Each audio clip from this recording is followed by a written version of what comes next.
Can you explain to me the meaning of energy from the vacuum?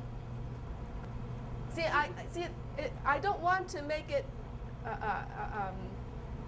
implied that I am endorsing this particular concept. But that will not be what you're saying.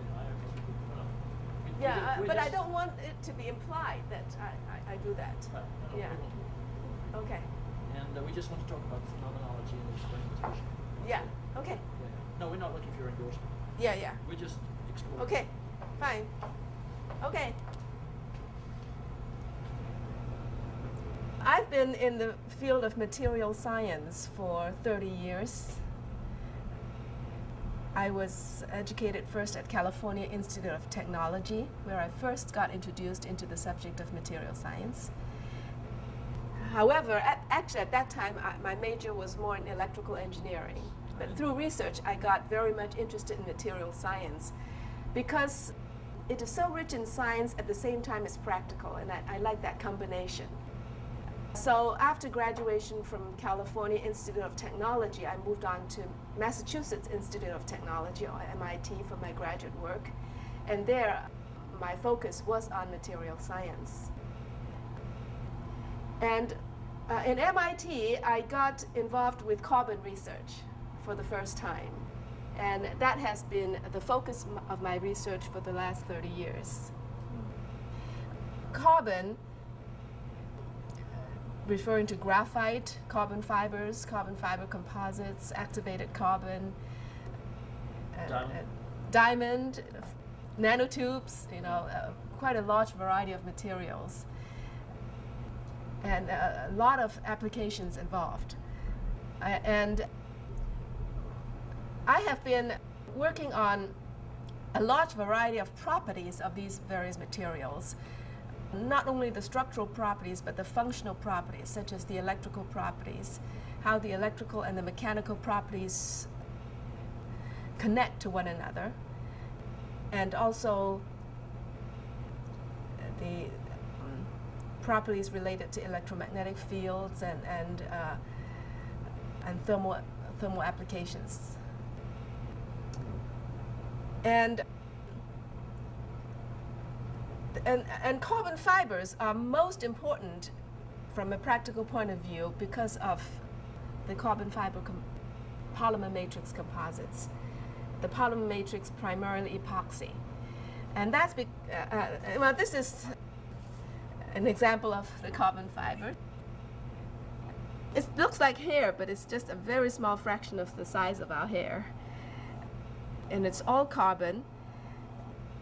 And it is very strong and stiff in this direction, but it's very light. And so it is very effective as a reinforcement.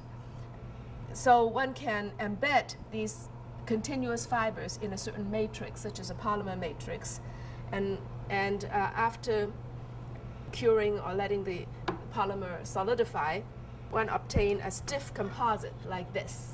And this is what's widely used for aircraft structures because of their combination of lightweight, high strength, and high stiffness.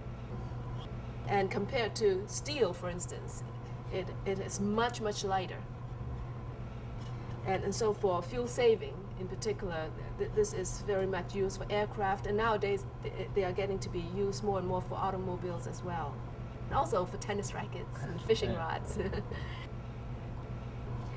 And so the structural side has been the prime application. However, because of my background in electrical side, I have been looking at the electrical behavior of this material, something which is kind of not ordinary, because for structural material, people don't usually look at the electrical side.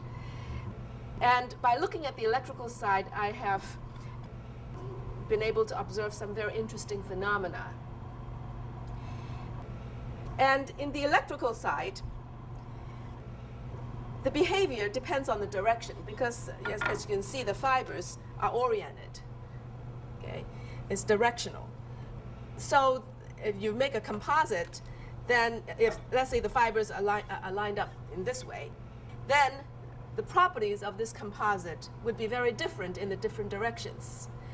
Not only are they different between this direction and that direction, they are also very different in the vertical direction. Because a laminate is really a stack of the fiber layers. Each fiber layer consists of thousands of fibers thick along the thickness of that fiber layer. And each fiber layer is called a ply or lamina. And you have all these plies stacked up, and then you consolidate them together under heat and pressure usually. Then one obtain a composite. And this is the vertical direction, what we call through thickness direction. And it is the electrical behavior of this through thickness direction which I have investigated a lot in, and that's the direction which has received very little prior attention, because that's the direction perpendicular to the fiber layers. And I found this direction's electrical behavior to be very interesting. And the reason why this direction is interesting is that the electrical conduction in this direction hinges on the degree of touching between the fibers of one ply and the fibers of the next door ply. Okay? And one can control the extent of that touching by the fabrication condition of this laminate. For instance, by the curing pressure, heat and pressure, I said. Okay? So that pressure, so-called curing pressure, which is the pressure applied during the curing or the making of the composite, can greatly affect the extent of fiber-fiber contact between the fibers of one ply and the fibers of the next door ply. And because of that, the electrical conductivity in the through thickness direction can be much affected by the way this laminate is made. Okay. All right, so I have made a study of the electrical conduction behavior in this direction for different types of such laminate, these different types being different in the curing pressure. Okay? And so these different types are different in the extent of fiber-fiber contact across the layers. And I found different behavior, systematic differences. That is how the conduction behavior correlates with the curing pressure. There is a very consistent correlation. So in order to study the electrical conduction behavior in the through thickness direction of the composite, that is in this direction, we take two plies, okay, and we made the plies so that we lay one on top of the other. So this is the top lamina or top ply. This is the bottom lamina or bottom lamina or bottom ply, 90 degrees, one over the other. Okay, and this is the junction, and we consolidate this junction. That is, make a composite out, a two-ply composite out of this junction, by applying heat and pressure. The pressure being the pressure in this direction perpendicular to the sheet of paper. And now the reason why we want to make it in this configuration is that these fiber groups sticking out act as electrical leads. So in this way we are able to get current passing through this junction and measure the voltage across that junction. Just simply using these as electrical leads. Okay, and there are 4 electrical leads, which turn out to be very useful because we can use 2 of the leads, A and C in this case, for passing current, and use the other 2 leads, namely B and D, for measuring voltage. Okay. The current thus goes along this top layer, along this leg, and then it goes down in the direction perpendicular to the sheet of paper from the top layer to the bottom layer. And then it goes on along this leg of the bottom layer. Okay, so that's the current path. Now the carbon fibers are much, much more conductive than the polymer. In fact, the polymer can be considered to be electrically insulating. Okay, so for this current path, the major resistance is the resistance across the junction.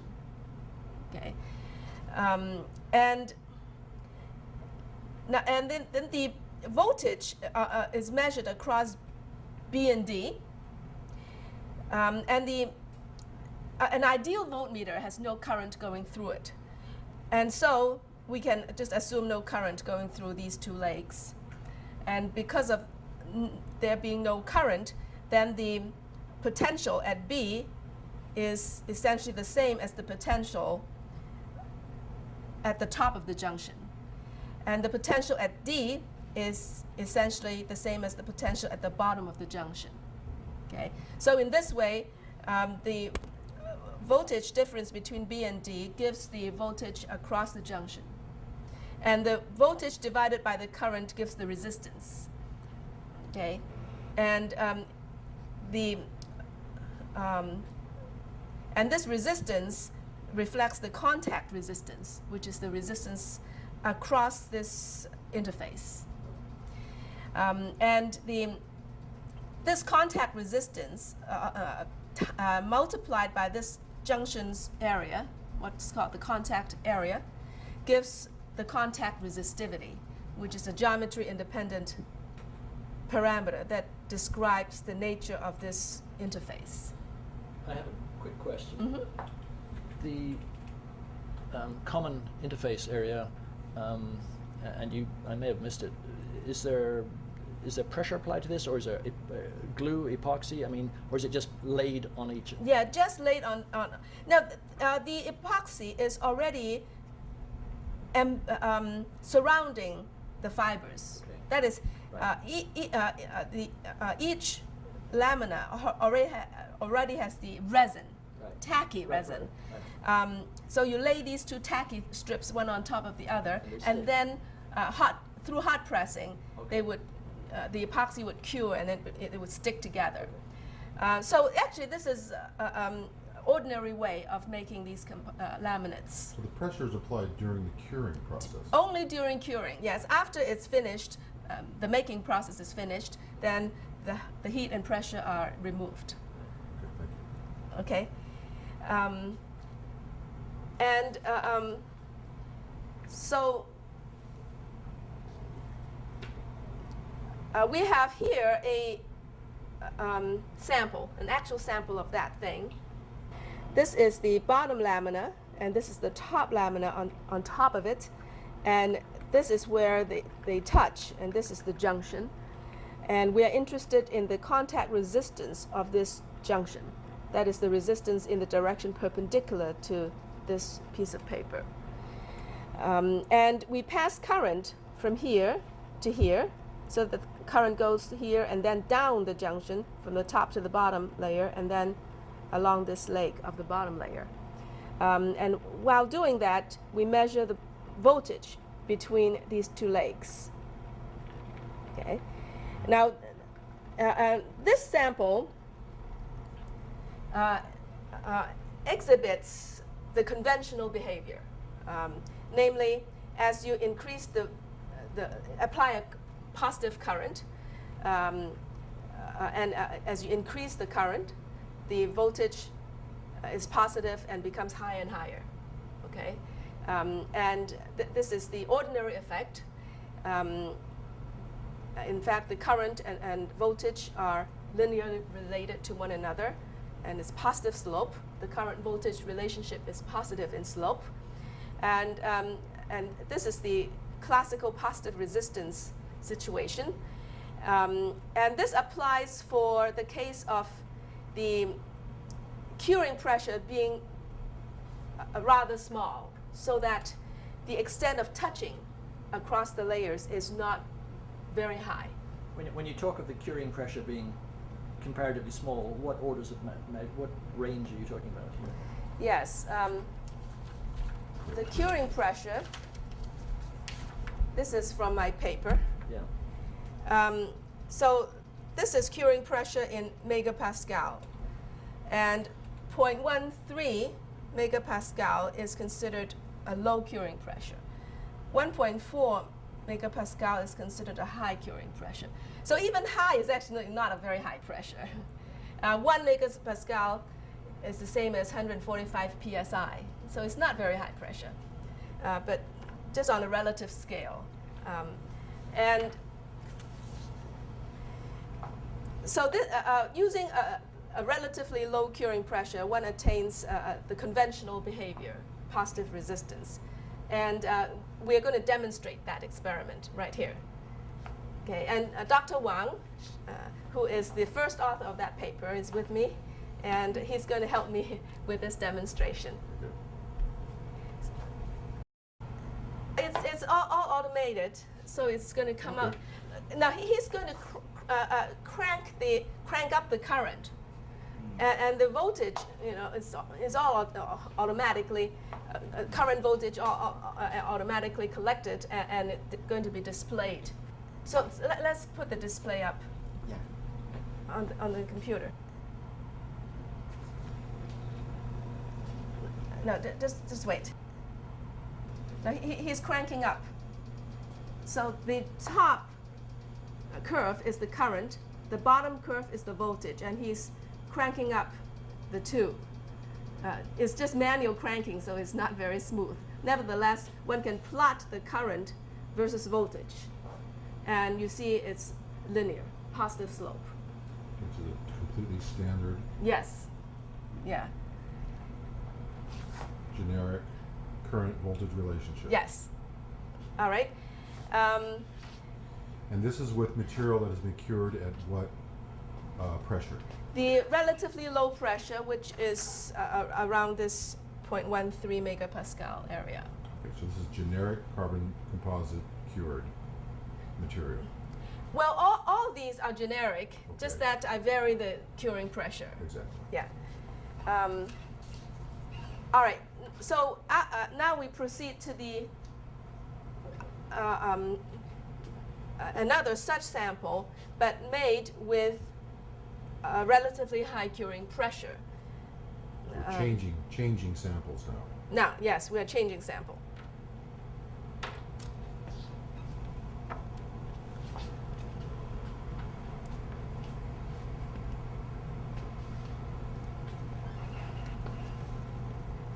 Okay, so this is the second sample, one which was made using the relatively high curing pressure. And we do exactly the same experiment, passing the current like this and measuring the voltage across these two legs. So let's do that now. All right, so he's cranking up the current manually again. And the top curve is the current, the bottom curve is the voltage. And you can see that while the current is cranked up, the voltage goes down, it goes negative. And so now you plot the current versus voltage. It is a straight line of negative slope. Okay? And this is what we call apparent negative resistance.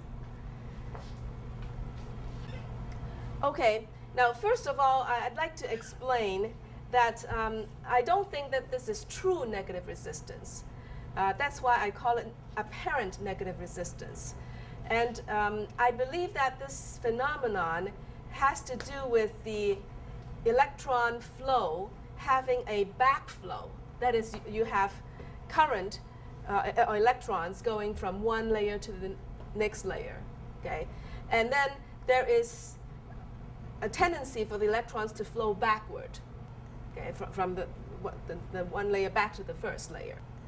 And this backflow is driven by entropy, okay, just like diffusion is driven by entropy.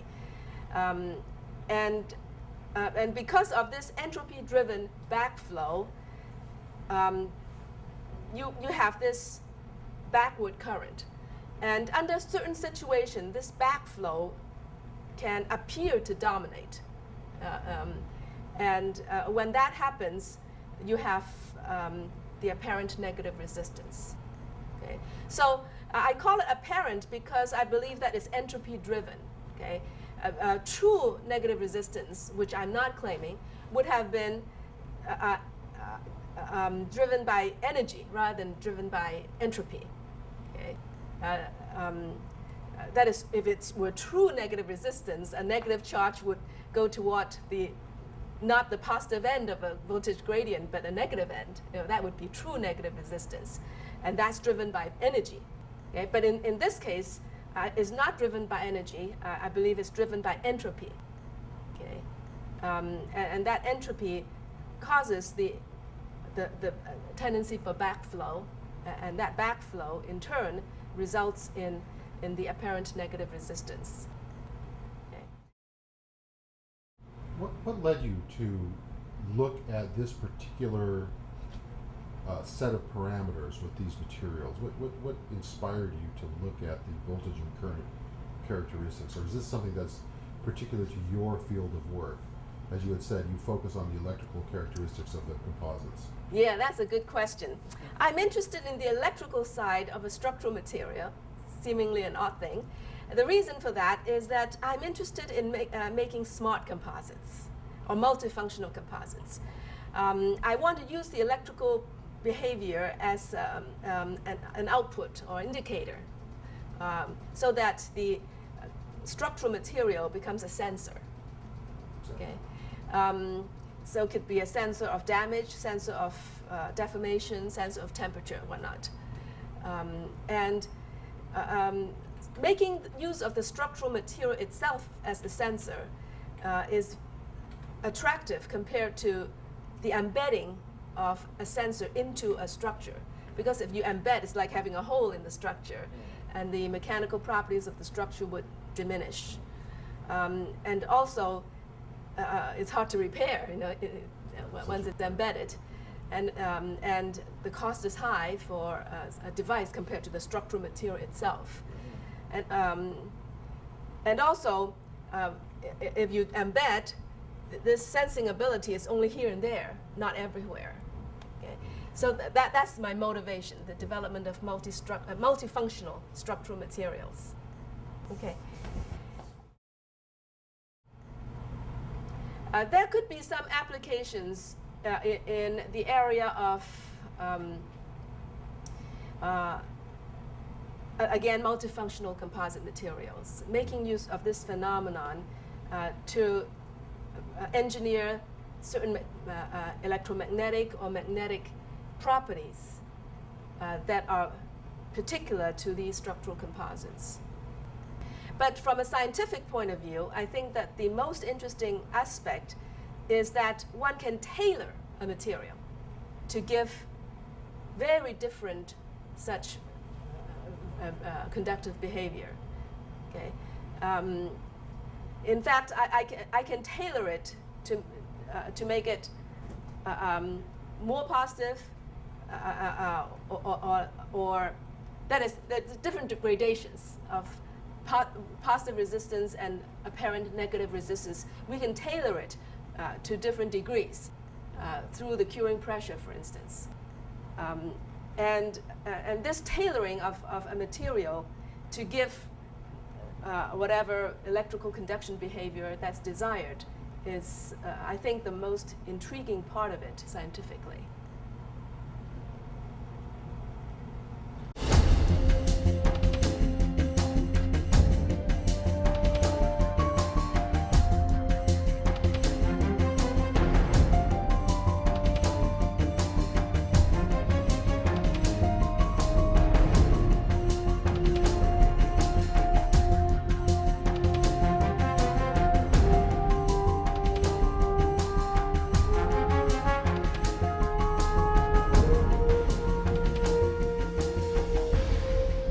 You have patented this. This has been patented, hasn't it? No, this has not been It's not been patented. patented. Mhm. Might I ask why? Normally one expects everything to be patented.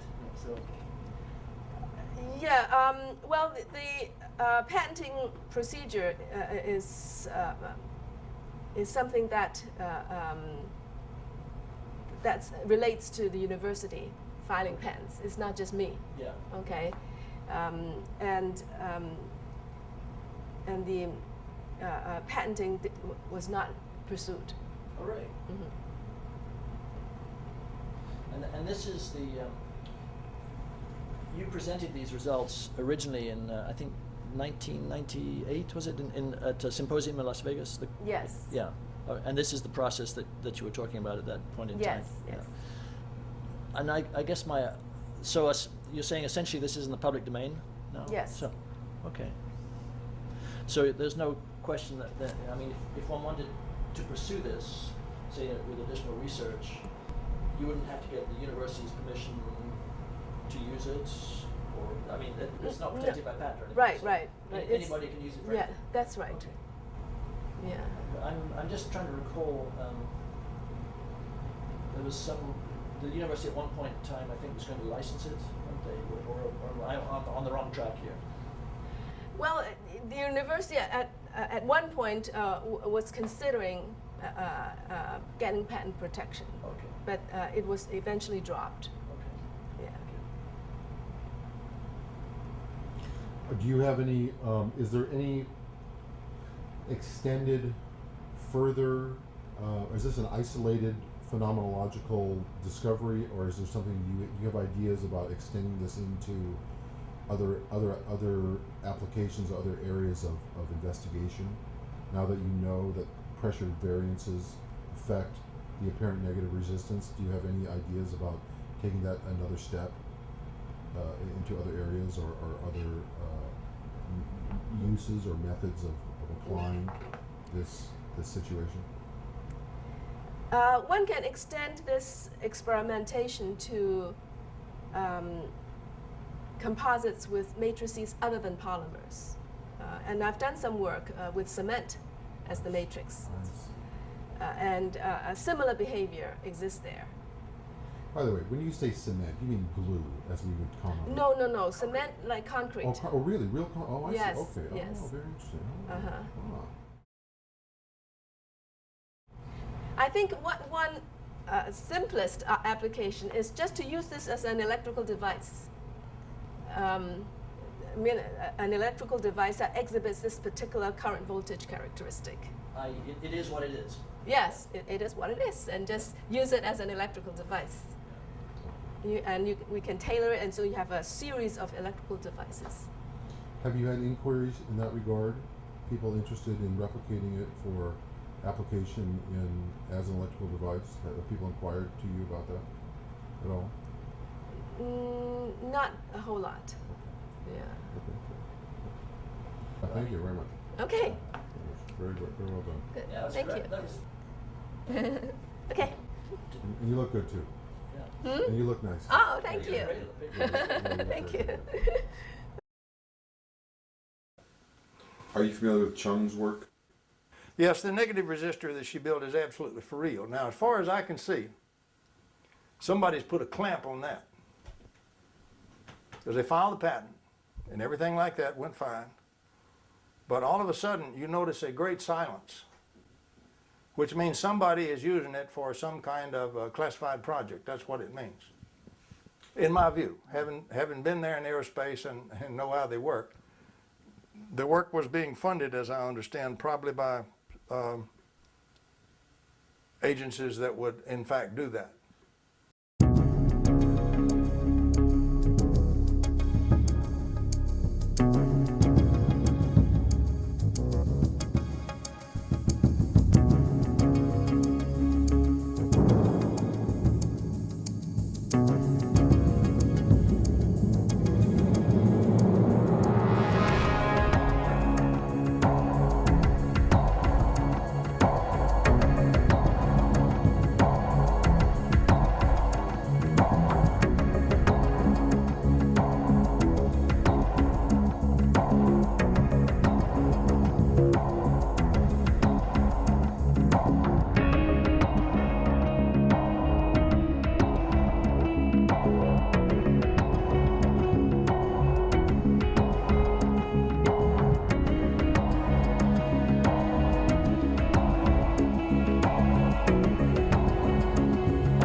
So at age 18, I came all by myself to America to study.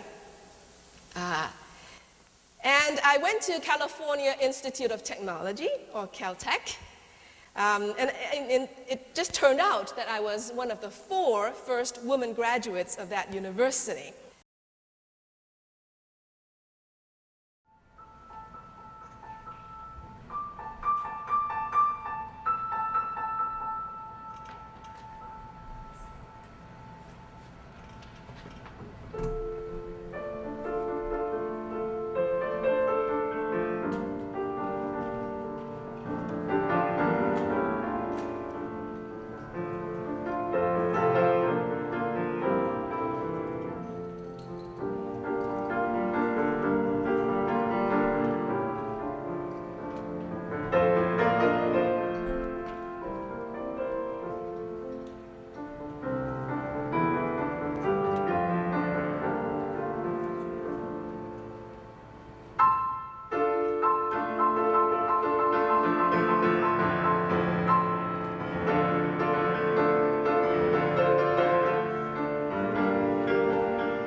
That's my husband of 30 years.